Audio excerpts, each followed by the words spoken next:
This is Jam Nation. With Jonesy and Amanda. Well, the block last night. Now, Goodness. I haven't watched... You're the font, Brendan, because you've watched a lot of the block this year. I haven't watched a lot, but I watched last night from the... I tuned in once the first auction had happened. The two guys, Omar And Oz. $1.5 million profit. Yeah. So the others are going, you beauty, all our houses are similar. This is going to be amazing. The other houses, one got 20 grand over the reserve. The others were passed in.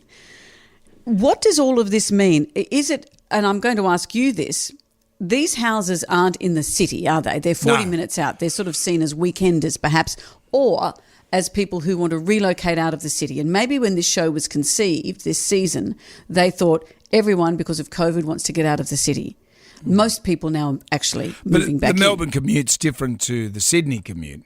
In Melbourne, and particularly Brisbane, actually Brisbane's probably got the same sprawl that Sydney has. It's just about 20 years behind. But in Melbourne, for example, my grandmother used to live in Heidelberg. I remember one day I was getting a taxi from the airport and I said to the guy that my grandma used to live in Heidelberg, and he said, "Yeah, out in the sticks." Heidelberg's pretty much 14 k's from the city. It's like it's like Rockdale. You wouldn't say Rockdale's out in the sticks, but in Victoria, the Macedon, where these houses are at, they're 40k, like probably 40 minutes drive out of the city. And that's seen as a long way I live away. in Cronulla. That's 40 minutes from the city. Like but everywhere this in Sydney. But this in Melbourne is seen as out in the sticks. Out in the sticks. Yeah. And that was their plan, is a country estate. $4 million was the reserve. That's very expensive for people, for a mixed market. Where are people wanting to leave the city and spend $4 million? Are you going to spend $4 million on a luxurious weekend, one of which had a vineyard put in? That's not easy stuff to just turn up on the weekend. Interest rates have gone up since then. So this is how real estate goes. And that's what Scott Cam will tell you, is that this isn't necessarily going to get you your nest egg. But with the reserves too high.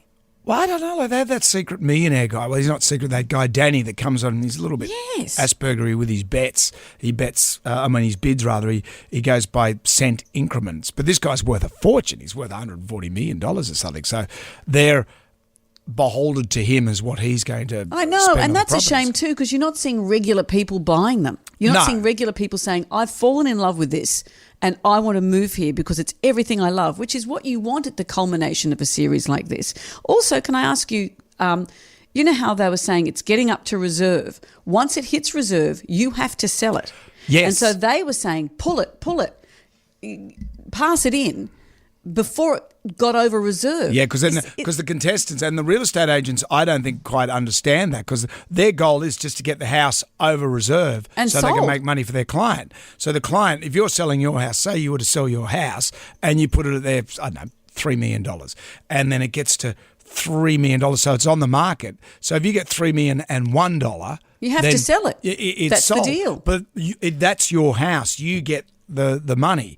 In this case, the block gets the money, like Channel 9 gets the money for the house, and the contestant gets whatever over that reserve. That's right. $20,000, which was the case for Tom and Sarah Jane, who did all that work. And the others were passed in. Yeah. But is that fair? If you're happy to only pay $10 above reserve, that's how the rules work. Well, that's over reserve. That's the way the show works. I know, but we saw behind the scenes of them saying, pull it.